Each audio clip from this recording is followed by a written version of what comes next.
Il faut dire que pour les motiver, une amende de 30 à 60 euros la première fois où vous êtes pris en flagrant délit de grève des urnes.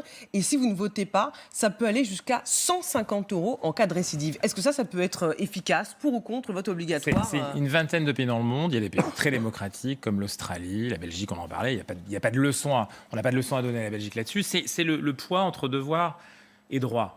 Et c'est très intéressant. Maintenant, là où ça doit être, on voit bien que c'est compliqué, parce que si on doit y aller, il faut pouvoir exprimer son refus. Parce que si on est obligé d'aller voter, on n'est pas obligé d'aimer l'offre politique. C'est comme si vous allez devant un cinéma, qu'il y a 15 films, on vous oblige à aller au cinéma, aucun des films ne vous plaît, il faut que vous ayez la capacité dans une pièce où vous n'irez pas. Vous êtes obligé d'y aller parce que sinon, imaginons un régime.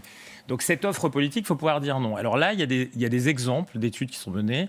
Il y a des cas. En Inde, par exemple, il y a une case qui dit, parce qu'on vote par cochant des cases, ça existe dans certains États aux États-Unis, pas partout aux États-Unis, où vous pouvez exprimer l'idée que l'offre qui est proposée ne vous plaît pas. C'est-à-dire que vous exprimez non pas un vote blanc ou nul, qui est reconnu en Belgique, par exemple, en partie, pas seulement. En Espagne, par exemple, le vote blanc ou nul, il est reconnu, alors que le vote n'est pas obligatoire, parce qu'on calcule la représentativité des listes et l'accès à la représentativité par rapport à l'expression, y compris les votes blancs ou nuls. C'est très intéressant. C'est-à-dire que pour le coup, on exprime l'idée, on comprend l'idée que si je n'aime pas cette offre politique, je le marque. Et donc le vote obligatoire qui dit vous avez des devoirs, il doit être, de mon point de vue, aménagé dans l'idée qu'on doit pouvoir dire à ce moment-là, expressément, il y a un bulletin, none of cela, pas cela. Vous voyez ce que je veux dire? Ça, c'est ce qui se passe en Inde, par exemple, qui est un pays relativement démocratique, enfin aujourd'hui avec une dimension de leadership particulier, mais dont son expression de système est très démocratique, et on peut cocher cette case-là, comme dans certains États américains. Donc, peut-être que la prise en compte complète du vote blanc, qui est comptabilisé maintenant, ça peut aussi inciter les gens à aller voter. Comme il vient d'être dit, c'est pas parce qu'il y a un vote obligatoire que ce serait moins démocratique que chez nous. Cela dit, permettez-moi juste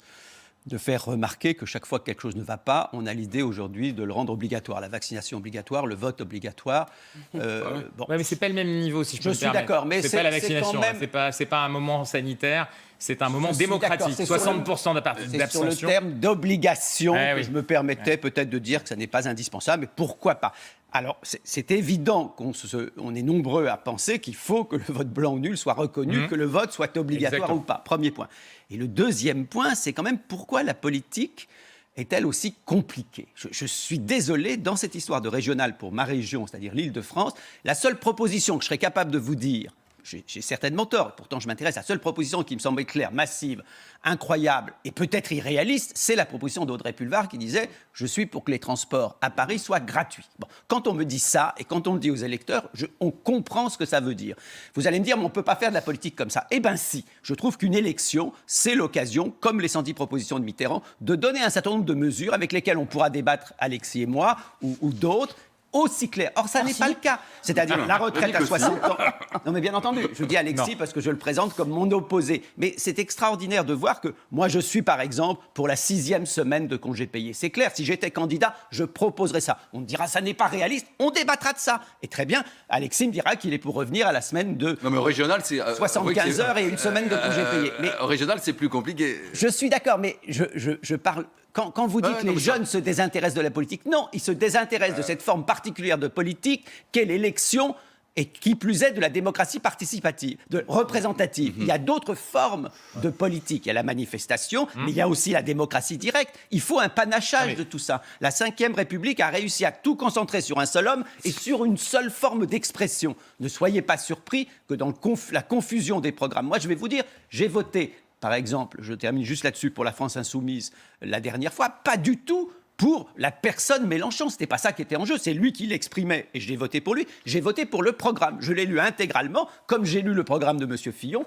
comme j'ai lu les autres programmes, et le programme m'a convaincu. Donc c'est quand même fou qu'on ne puisse pas faire, comme la politique, me semble-t-il, l'était un petit peu avant, des propositions claires, et ensuite vous choisissez, vous débattez. Actuellement, vous voyez bien, quand on reproche des choses aux Insoumis, puisque je parlais d'eux, c'est incroyable qu'on leur reproche la personnalité de Mélenchon, le fait qu'il serait, je ne sais quoi... Gérard Miller, il ne faut pas exagérer. Vous ne pouvez pas nier que dans une élection présidentielle, la dimension de la personnalité compte. On élit un président, on n'élit pas un programme, on élit un président.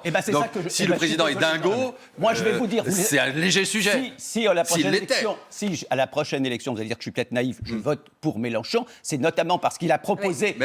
Il a proposé... C'est notamment parce... Non, mais formidable, mais c'est aussi... Je parle du fait... Écoutez, je vous... C'est un vote obligatoire pour Mélenchon, en fait, ce sujet. Pourquoi les gens se détournent de la politique? Ils se détournent de la politique parce qu'on est toujours sur les mêmes sujets, y compris dans les régionales. On était sur la sécurité et l'immigration qui ne sont pas du ressort des régionales, et qu'on est sur les personnes. Monsieur Bertrand, Madame Pécresse ou Monsieur Musulet. Sur le vote obligatoire, dans le Figaro, il y a un sondage de Doxa. On a demandé aux Français pourquoi ils ne s'intéressaient pas aux régionales. Et 60% des Français estiment que les responsables sont les partis politiques. Et ils sont contre le vote obligatoire, les Français. Ils sont absolument contre le vote obligatoire. Et je pense qu'ils ont raison, parce qu'au fond, le vote obligatoire, c'est casser le thermomètre. L'abstention, c'est pas un truc qui tombe du ciel, c'est pas un truc qui n'a pas de cause, c'est un thermomètre. C'est le thermomètre de l'insatisfaction des Français. Mais le vote blanc pourrait en être un. Mais, exactement. Mais le vote blanc, il est pris en compte aujourd'hui. Il n'est pas pris en compte dans l'expression. Mais je ne crois pas que le jour où on dira aux gens le vote blanc sera pris en compte dans les exprimés, ils iront en masse voter. Je n'y crois pas une seconde.